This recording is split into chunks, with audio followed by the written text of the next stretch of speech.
Antes de iniciarmos, já se inscreva no canal, deixe seu like, comente e compartilhe nossos vídeos, assim você ajuda o canal a continuar crescendo e chegando a cada dia mais longe. Tenham bons sustos. Até hoje, o barulho da chuva na lataria do carro me causa um arrepio que corre pela espinha, e o cheiro de terra molhada. Esse me transporta diretamente para aquela noite, para a beira daquela estrada escura e para o erro que cometi e que assombra meus dias e minhas noites. Eu voltava de uma visita a um cliente em uma cidadezinha no interior de Minas. Já passava das 10 da noite e uma tempestade daquelas de verão desabava, tornando a estrada de mão dupla um breu cortado apenas pelos meus faróis e pelos relâmpagos que, vez ou outra, iluminavam a paisagem fantasmagórica. O cansaço e a chuva incessante me deixavam tenso, com os nós dos dedos brancos de tanto apertar o volante.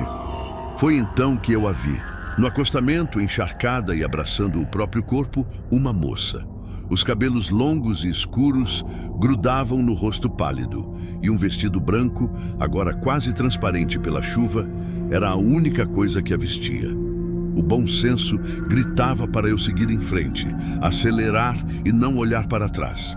Mas a imagem dela, tão frágil e desamparada no meio do nada, tocou algo em mim. Era perigoso para mim, mas para ela era ainda mais. Parei o carro um pouco mais à frente e destravei a porta do passageiro.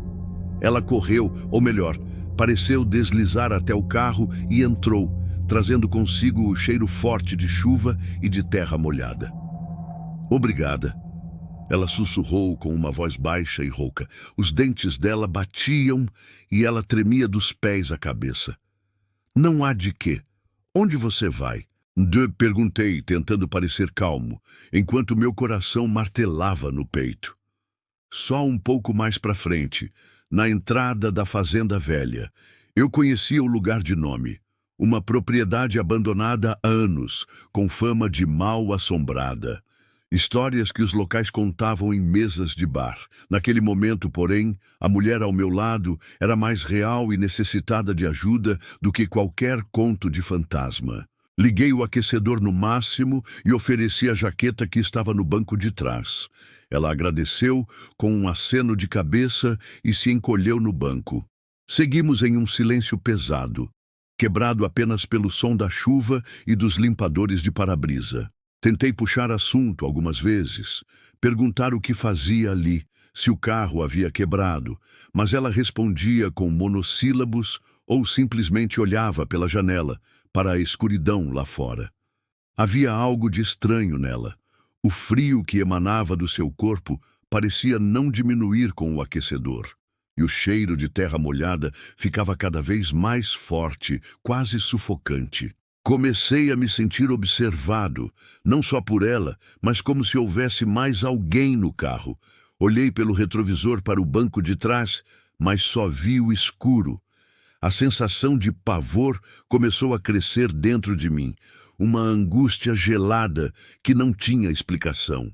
Meus pelos se arrepiaram e um suor frio brotou na minha testa. Eu queria acelerar, chegar logo a qualquer lugar com luz e gente, mas o medo me paralisava. Finalmente avistei a porteira de madeira carcomida da tal fazenda velha. Uma placa de vende-se pendia torta, balançando com o vento. "É aqui", ela disse, com a mesma voz sussurrada. Parei o carro. A chuva havia diminuído, mas a escuridão lá fora era total. "Tem certeza?" "Não tem ninguém aqui há anos", eu disse, a voz um pouco trêmula. Ela apenas me olhou. E foi nesse momento que o terror me atingiu em cheio. Os olhos dela, que até então pareciam apenas tristes, agora eram duas piscinas de escuridão, vazios de qualquer vida. E um sorriso mínimo, quase imperceptível, se formou em seus lábios pálidos. "Eu moro aqui", ela disse, e antes que eu pudesse reagir, abriu a porta e saiu. Não esperei para ver para onde ela ia. Engatei a primeira e acelerei, cantando pneu no asfalto molhado, sem coragem de olhar para trás. Dirigi por uns 20 minutos, em pânico, até encontrar um posto de gasolina 24 horas. Parei, tremendo, e entrei na loja de conveniência, precisando ver outras pessoas. O atendente, um senhor de cabelos brancos, me viu naquele estado e perguntou se estava tudo bem. Eu, ainda ofegante, contei a história da moça na estrada. Ele ouviu em silêncio, o rosto se tornando cada vez mais sério. Quando terminei, ele suspirou e disse: "Meu filho, há uns 10 anos, uma moça foi atropelada e morta bem naquela curva, antes da porteira da fazenda velha. Estava indo para o seu baile de formatura, de vestido branco. O motorista fugiu sem prestar socorro. Desde então, dizem que o espírito dela vaga por ali, pedindo carona, sempre em noites de chuva forte." Meu sangue gelou. A voz do homem parecia um eco distante. "Dizem que ela só quer que alguém a leve até em casa, mas o perigo não é ela, é o que vem com ela." Ele apontou para o meu carro, parado sob a luz do posto, e foi aí que eu vi. No banco de trás, exatamente onde eu havia jogado minha jaqueta, havia uma marca, uma mancha escura e úmida, com o contorno perfeito de um par de pés. Pés sujos de terra, e não eram pés pequenos e delicados de uma moça. Eram grandes, disformes, como se algo pesado e sujo tivesse se sentado ali em silêncio durante toda a viagem. Eu nunca mais dirigi à noite naquela estrada. E até hoje, quando a chuva começa a cair, eu tranco todas as portas, fecho as janelas e tento, em vão, apagar da minha memória o silêncio pesado e o cheiro de terra molhada que vinham do banco de trás do meu carro. E a certeza aterrorizante de que naquela noite eu não dei carona para uma, mas para duas coisas. E uma delas eu nunca cheguei a ver.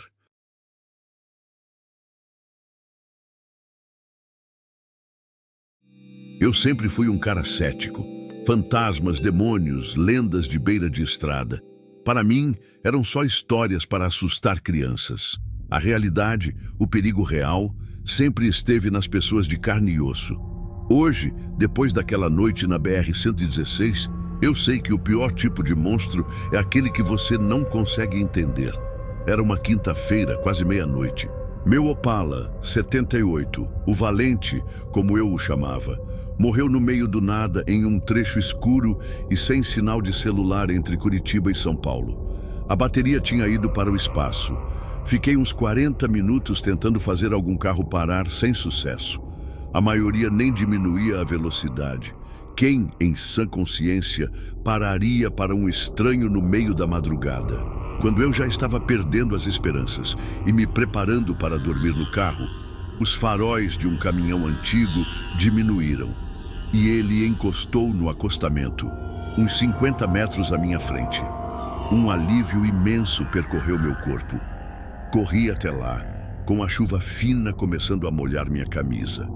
A janela do passageiro desceu lentamente com aquele barulho de manivela.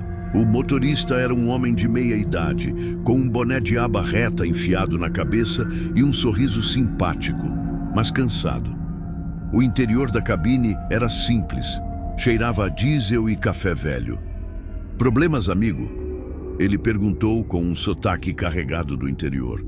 "A bateria foi pro saco. O senhor vai até São Paulo?" Perguntei, esperançoso.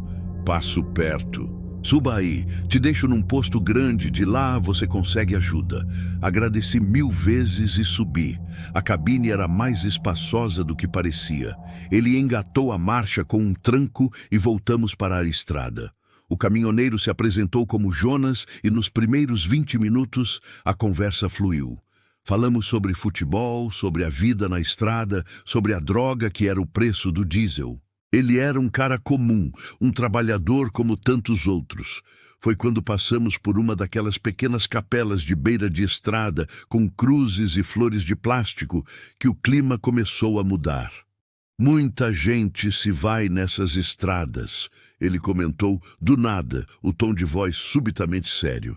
"É verdade, tem que ter muito cuidado", respondi, olhando a capelinha sumir na escuridão. Cuidado não adianta sempre. Às vezes, a estrada escolhe. Ela cobra um pedágio. Achei o comentário meio filosófico, meio mórbido. Fiquei quieto.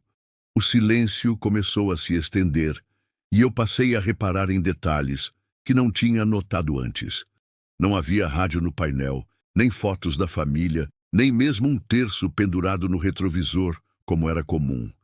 A cabine era estranhamente impessoal, quase estéril. E o Jonas? Ele não piscava. Percebi isso quando virei para falar algo e ele estava com os olhos fixos na estrada, vidrados. Fiquei observando pelo canto do olho. Os minutos passavam e as pálpebras dele não se moviam. Era como olhar para um manequim. Meu coração começou a acelerar. Tentei me convencer de que era coisa da minha cabeça, o cansaço, a situação. Falta muito para o posto? Perguntei, tentando manter a voz firme. Estamos chegando perto do lugar certo, ele respondeu, sem desviar o olhar da estrada. A voz dele parecia diferente, mais lisa, sem o sotaque de antes. O pânico começou a se instalar de verdade. Olhei para a maçaneta da porta, pensando se seria loucura pular de um caminhão em movimento. Foi quando ele virou o rosto lentamente na minha direção. E o meu mundo desabou. O rosto dele não era um rosto. Onde deveriam estar os olhos, o nariz, a boca, havia apenas pele. Pele lisa, esticada, sem traço algum de feição. Era como uma daquelas máscaras neutras de teatro, mas era a carne dele. O boné continuava lá, a camisa xadrez, as mãos no volante, mas o rosto era um borrão de pele macia e sem forma. Um grito ficou preso na minha garganta, um som mudo de puro terror. Eu não conseguia me mover, meus olhos pregados naquela aberração. A coisa que dirigia o caminhão voltou a olhar para a frente, como se nada tivesse acontecido. Não sei quanto tempo ficamos assim. Para mim, foi uma eternidade. Eu estava paralisado, esperando o meu fim, imaginando o que aquela criatura faria comigo. Então, tão subitamente quanto começou, o caminhão diminuiu a velocidade e parou no acostamento, em frente a um posto de gasolina grande e iluminado. O paraíso. A porta do meu lado se destrancou com um clique alto. A mensagem era clara. Sem olhar para o motorista, eu empurrei a porta e me joguei para fora, caindo de mau jeito no asfalto molhado. Ralei as mãos e o joelho, mas não senti dor.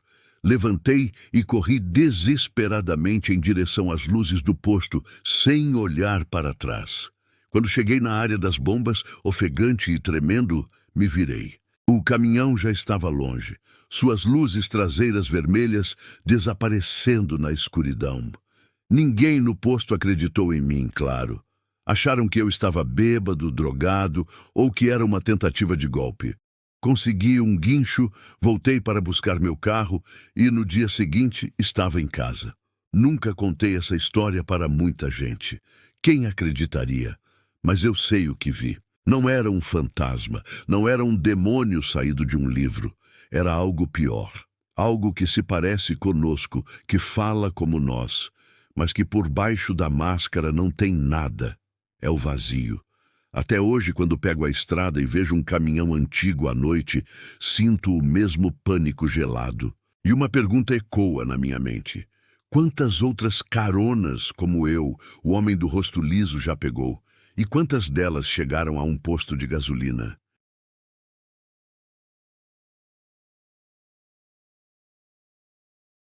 Até hoje, há dias em que minha voz some, fica presa na garganta, um fiapo de som que mal consegue se formar. Os médicos dizem que é psicológico, estresse pós-traumático, mas eu sei a verdade. Eu sei que parte da minha voz não está mais comigo. Ficou naquela estrada de terra vermelha, dentro da caixa de madeira escura daquele velho. Eu era representante comercial na época, rodava o interior de Goiás, vendendo insumos agrícolas. Conhecia aquelas estradas como a palma da minha mão, o que me dava uma falsa sensação de segurança. Numa noite de terça-feira, eu voltava de uma cidadezinha chamada Paraúna. O asfalto tinha acabado há uns 50 quilômetros e agora era só o meu carro, um Gol cansado, levantando a poeira vermelha que a luz dos faróis fazia parecer sangue seco. Foi numa encruzilhada, marcada apenas por uma figueira morta e retorcida, que eu o vi. Um senhor muito magro e curvado, com roupas gastas e um chapéu de palha que escondia seu rosto na escuridão. Ao lado dele, no chão, estava uma pequena caixa de madeira, parecida com um baú antigo em miniatura. Meu primeiro instinto foi acelerar. Era tarde, era perigoso, mas ele parecia tão frágil, tão deslocado naquele nada absoluto. Pensei no meu avô. Venci o medo e parei o carro. Ele entrou em silêncio, colocando a caixa no colo com um cuidado quase religioso. Agradeceu com um aceno de cabeça. O interior do carro foi tomado por um cheiro estranho. Uma mistura de poeira, madeira velha e algo adocicado, meio rançoso, como flores esquecidas num vaso há semanas. "Para onde o senhor vai?"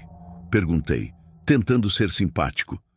Ele apenas esticou um dedo fino e ossudo, apontando para a frente, para a escuridão contínua da estrada. Entendi que ele queria que eu apenas seguisse reto. Rodamos por uns 10 minutos num silêncio que pesava. O único som era o do motor e dos pneus no cascalho. Comecei a me sentir desconfortável. Havia um frio dentro do carro que não vinha de fora. Um frio que parecia emanar do meu passageiro. Olhei de relance. Ele estava imóvel, a cabeça baixa, as duas mãos protegendo a caixa em seu colo. Tentei de novo, mais para quebrar a tensão do que por curiosidade. "Bela caixa, é antiga?" Ele levantou a cabeça devagar. A luz do painel iluminou seu rosto por baixo e meu estômago revirou. A pele dele era quase translúcida, repuxada sobre os ossos. Os olhos eram fundos, duas sombras sem brilho, mas o mais terrível era a boca. Os lábios eram finos e pálidos, costurados nos cantos por um fio escuro e grosso, como o de uma sutura cirúrgica grotesca. Gelei. Minhas mãos suavam no volante. Eu estava trancado num carro com uma coisa que não podia ser humana. O pânico me fez pisar mais fundo no acelerador. Eu só queria deixá-lo onde quer que fosse o seu destino e sair dali o mais rápido possível. Foi então que ouvi um som baixo vindo da caixa. Parecia um sussurro, depois outro e mais outro. Eram vozes, dezenas delas, todas falando ao mesmo tempo, abafadas pela madeira. Eram vozes de homens, mulheres, crianças, um coro fantasmagórico e desesperado. Olhei para o velho, apavorado. Ele percebeu meu olhar e pela primeira vez viu uma expressão em seu rosto. Um brilho de triunfo em seus olhos mortos. Com um movimento lento, ele levou um dos dedos até um pequeno fecho de latão na caixa. "Não!" eu gritei. Meu grito saiu alto, ecoando na cabine apertada. E então, o inferno se abriu. Ele abriu a caixa, apenas uma fresta. A cacofonia de vozes vazou, enchendo o carro. Eram lamentos, súplicas, gritos de dor, palavras soltas, e eu senti algo físico sendo arrancado de mim. Uma força invisível que puxava o ar dos meus pulmões, que arranhava minha garganta por dentro. O meu próprio grito começou a falhar, a perder força, a se desfiar no ar e ser sugado para dentro daquela fresta escura. Eu sentia minha voz sendo roubada, literalmente. Bati com o pé no freio com toda a força. O carro cantou o pneu e rodou na estrada parando de lado. O velho não se moveu. Ele fechou a caixa e o silêncio que se seguiu foi mais aterrorizante que o barulho. Ele abriu a porta, saiu do carro e com a caixa de sussurros debaixo do braço, caminhou para o meio do mato seco e simplesmente desapareceu na escuridão, como se nunca tivesse estado ali. Fiquei parado, tremendo por não sei quanto tempo. Tentei gritar por socorro, mas tudo que saiu da minha boca foi um coachar patético, um som seco e sem força.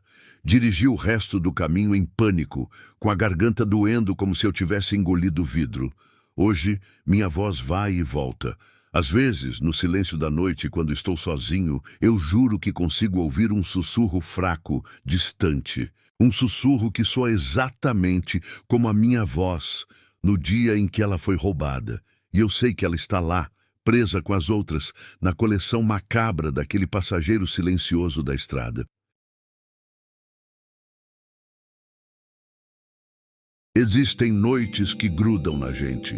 A maioria das minhas se foi com o tempo, mas a daquele sábado, numa estrada vicinal esquecida entre Minas e Bahia, essa continua aqui, intacta. Não foi uma noite de sustos, de vultos ou gritos. Foi pior.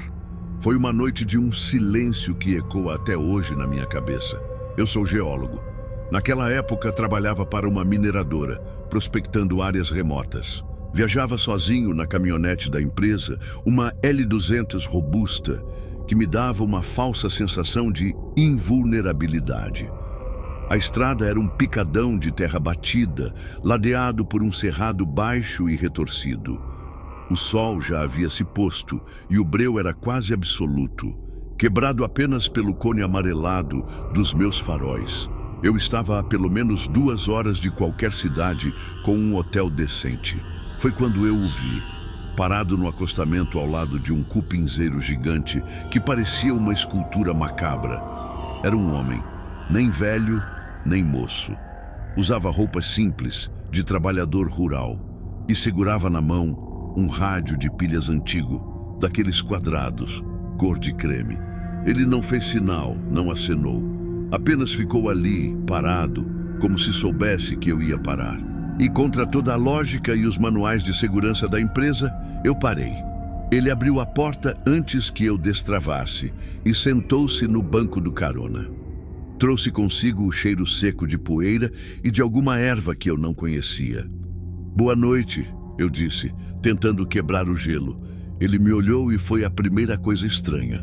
Seus olhos eram de um azul claríssimo, quase branco, que pareciam não pertencer àquele rosto queimado de sol. Ele não respondeu, apenas assentiu com a cabeça, um movimento curto e seco. Colocou o radinho no colo com um cuidado reverente. Seguimos viagem. O silêncio dentro da cabine era denso, quase palpável. Liguei o som do carro, um rock clássico para relaxar, mas a presença dele parecia anular a música. Diminuí o volume até desligar. Tentei puxar assunto mais 2 vezes. Perguntei para onde ia, se morava por ali. As respostas eram as mesmas, um leve aceno de cabeça ou um gesto vago apontando para a frente. Comecei a ficar tenso. Olhava para ele de soslaio. Ele estava perfeitamente imóvel, as mãos pousadas sobre o rádio, os olhos fixos na escuridão à frente. Ele não piscava. E mais estranho ainda, ele não fazia barulho. Nenhuma respiração, nenhuma tosse, nenhum ruído de roupa se ajeitando no banco. Era como se eu estivesse transportando uma estátua. O medo começou a se transformar em um tipo de pavor curioso. Quem era aquele homem? De onde ele tinha saído? A estrada era um deserto. Não havia casas, fazendas, nada por quilômetros. Depois do que pareceu uma eternidade, ele se mexeu. Ergueu o braço e apontou para um ponto indefinido no meio do mato. Uma porteira caída e um caminho de terra que sumia na escuridão. Parei a caminhonete. Ele abriu a porta, desceu e, antes de fechar, virou-se para mim. Seus olhos azuis pareceram brilhar por um segundo.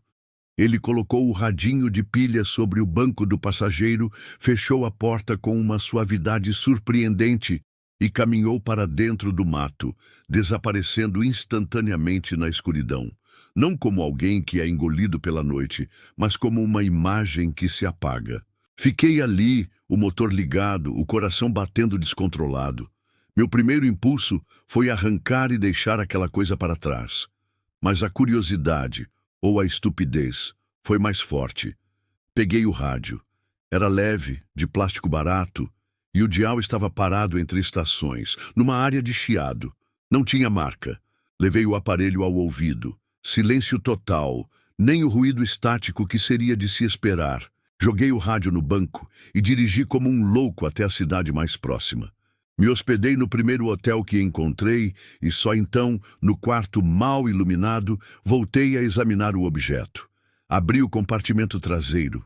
Estava vazio. Não havia pilhas. Um arrepio percorreu minha espinha. Um rádio sem pilhas. Um homem silencioso. Uma estrada deserta. Tudo aquilo parecia um sonho ruim. Por puro reflexo, girei o botão de volume e o rádio ligou. Não era música nem a voz de um locutor. Era um som baixo, constante, o som de uma conversa num quarto distante, abafado por paredes. Eu não conseguia distinguir as palavras, mas podia sentir o tom. Era uma conversa calma, íntima, a voz de um homem e de uma mulher. As minhas mãos começaram a tremer. Aproximei o rádio do ouvido e, por um breve segundo, por baixo do murmúrio indistinto, eu ouvi com uma clareza assustadora a minha própria risada. Uma risada minha, mas que eu nunca tinha dado. Desesperado, joguei o rádio na parede. Ele se espatifou em 1000 pedaços. Fiquei a noite inteira acordado, sentado na cama, olhando para os cacos de plástico no chão. Nunca mais voltei àquela região. Abandonei o emprego 2 semanas depois. Às vezes, no silêncio da madrugada, quando estou quase dormindo, tenho a impressão de ouvir aquele murmúrio de novo. A conversa que vem de um lugar que não existe. A conversa que, de alguma forma, me inclui. Não sei o que peguei na estrada naquela noite, mas ele deixou um eco. Um eco que me lembra que há lugares onde o silêncio tem voz. E que, às vezes, a pior resposta para um mistério é aquela que encontramos dentro de nós mesmos.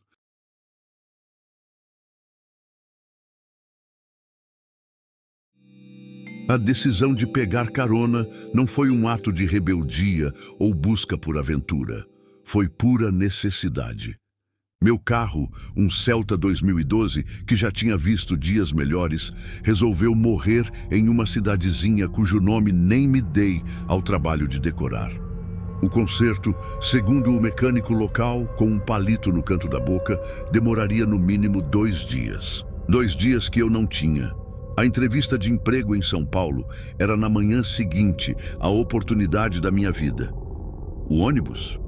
O próximo só sairia no final da tarde, me fazendo chegar em cima da hora, exausto e amarrotado. Então, ali estava eu, na beira de uma rodovia secundária, com o sol do fim de tarde batendo na nuca e o polegar estendido, me sentindo um idiota saído de um filme americano. Depois de quase 1 hora e de engolir a poeira de dezenas de caminhões, um carro finalmente parou. Era um sedã antigo, um Santana, para ser mais exato, de um verde musgo desbotado. O motorista era um homem de meia idade, talvez uns 50 e poucos anos, com cabelos grisalhos bem aparados e um sorriso cansado. Usava uma camisa polo azul clara, impecavelmente passada. Não havia nada nele que gritasse perigo. Pelo contrário, ele tinha o ar de um tio, alguém que se oferece para ajudar a trocar um pneu furado. São Paulo? Perguntei, me inclinando na janela do passageiro. Até a entrada da Marginal Tietê, se servir. Ele respondeu, com uma voz calma e ligeiramente rouca. Pode entrar, filho. O sol está de matar. O alívio foi tão grande que quase não notei o interior do carro. Os bancos de couro estavam gastos, mas limpos. Havia um terço pendurado no retrovisor e um cheiro peculiar no ar. Não era cigarro nem mofo. Era um odor adocicado e terroso, como terra molhada depois de uma chuva forte. Atribuía ao fato de ser um carro de alguém que talvez trabalhasse no campo. Os primeiros 30 minutos de viagem foram agradáveis. Conversamos banalidades. Ele se chamava Roberto e era vendedor de insumos agrícolas. Falou sobre a esposa, as 2 filhas na faculdade e o quanto as estradas haviam mudado ao longo dos anos. Ele era um bom ouvinte, fazia perguntas sobre a minha futura entrevista e até me deu algumas dicas sobre como me portar. Eu relaxei, grato pela gentileza inesperada. Foi quando o sol começou a se pôr que as coisas começaram a ficar estranhas. Roberto, que até então falava sem parar, ficou em silêncio por um longo tempo. Um silêncio pesado que preenchia o carro. O cheiro de terra molhada pareceu se intensificar, quase enjoativo. Olhei para ele de soslaio. Seus nós dos dedos estavam brancos de tanto apertar o volante, e seu olhar estava fixo na estrada à frente, mas parecia ver algo além. "Tudo bem, seu Roberto?" Arrisquei perguntar. Ele piscou, como se saísse de um transe. "Tudo ótimo, meu jovem. Apenas lembrando de uma coisa." Ele forçou um sorriso que não alcançou seus olhos. Pouco depois, ele entrou em uma estradinha de terra saindo da rodovia principal. Meu coração deu um pulo. "É um atalho", ele disse antes que eu pudesse perguntar. "Evita o pedágio e o trânsito de caminhões mais à frente. Ganhamos uns bons 20 minutos. Fazia sentido, ou pelo menos eu queria que fizesse. A estrada de terra era estreita e ladeada por uma plantação de cana-de-açúcar alta e densa. A escuridão estava quase completa, e os faróis do Santana eram a única fonte de luz, criando sombras dançantes na vegetação. O cheiro de terra agora era sufocante. Tentei puxar assunto novamente para quebrar a tensão que se instalara. "O senhor viaja muito por essas bandas?" "Todos os dias", ele respondeu, a voz monótona. "Conheço cada palmo deste chão." Ele fez uma pausa e depois acrescentou algo que gelou minha espinha. "É um bom lugar para enterrar coisas. A terra é macia." Engoli em seco. Tentei rir, como se fosse uma piada de mau gosto. "Enterrar coisas? Tipo lixo?" Ele virou o rosto para mim pela primeira vez desde que entramos na estrada de terra.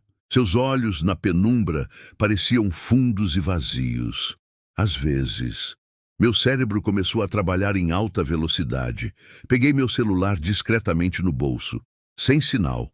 Claro que não haveria sinal. Eu estava no meio do nada, em uma estrada de terra, com um homem que falava sobre enterrar coisas. Olhei para a maçaneta da porta para a janela. Eu poderia pular? O carro não estava tão rápido, mas a cana era um muro impenetrável. Foi quando vi a pá. Estava no assoalho do banco de trás, parcialmente coberta por uma lona. A lâmina de metal tinha manchas escuras, que a pouca luz revelava não serem de graxa. Eram incrustações de terra. Terra escura, úmida. O pânico começou a subir pela minha garganta, um gosto amargo de bile, minhas mãos suavam. Roberto começou a assobiar. Uma melodia infantil, desafinada e sinistra naquele contexto. "Falta pouco agora", ele disse com uma calma aterrorizante. "Logo ali na frente tem um lugar perfeito, silencioso." Eu não ia esperar para descobrir o que ele queria dizer com lugar perfeito. Em um ato de puro desespero, agarrei a maçaneta da porta e a forcei para baixo. O carro balançou quando me joguei para fora, rolando na terra fofa e nos talos de cana que arranhavam meu rosto e meus braços. Ouvi o som de pneus cantando quando Roberto freou bruscamente. Não olhei para trás, corri para dentro da plantação de cana, o som do meu próprio coração martelando nos meus ouvidos. Os talos grossos eram como uma parede, me chicoteando, me segurando. Ouvi a porta do carro bater e a voz de Roberto não mais calma, mas cheia de uma raiva fria. "Garoto, onde você vai? Nós ainda não chegamos!" Continuei correndo, tropeçando, caindo e me levantando, sem a menor ideia de para onde estava indo. O cheiro de terra molhada estava impregnado em mim, no ar, em tudo. Parecia que a própria terra queria me engolir. Não sei por quanto tempo corri. Eventualmente, o som de seus passos e de sua voz se perdeu na distância. Exausto, arranhado e tremendo, me escondi no meio da cana até o amanhecer. Quando os primeiros raios de sol surgiram, encontrei meu caminho de volta para a rodovia principal. Nunca cheguei à entrevista de emprego. Prestei queixa na polícia da cidade seguinte, mas sem a placa do carro ou uma descrição mais detalhada, eles pouco puderam fazer. Nunca mais peguei carona na vida. Às vezes, quando chove e o cheiro de terra molhada sobe do asfalto, eu sinto um calafrio percorrer minha espinha. Lembro-me do sorriso cansado de Roberto, do terço no retrovisor e da pá no banco de trás. e me pergunto quantas outras pessoas sentiram aquele cheiro antes de desaparecerem para sempre na terra macia da beira da estrada.